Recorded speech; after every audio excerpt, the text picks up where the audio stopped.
সাভারে ভবঘুরের ছদ্মবেশে serial killer ৭ মাসে ৬ হত্যাকাণ্ডের লোমহর্ষক রহস্য উন্মোচন। বিস্তারিত থাকছে ডেস্ক রিপোর্টে। সাভার মডেল থানার মাত্র কয়েকশো গজ দূরে সাভার প্রেস ক্লাবের পাশে অবস্থিত একটি পরিত্যক্ত পৌর কমিউনিটি সেন্টার গত ৭ মাস ধরে ছিল নীরব এক আতঙ্কের কেন্দ্র।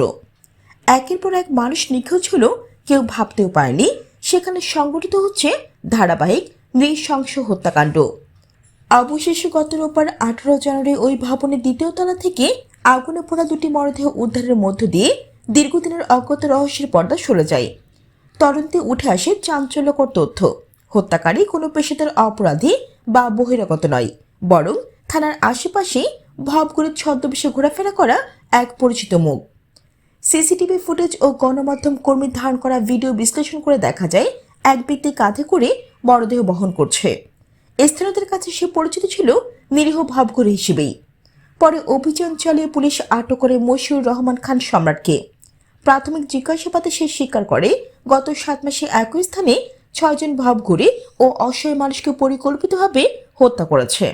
পুলিশ জানায় প্রতিটি হত্যাকাণ্ডের ধরন ছিল প্রায় একই, যা তাকে একজন মানসিক বিকৃত বা সাইকোপ্যাথিক সিরিয়াল কিলার হিসেবে চিহ্নিত করে।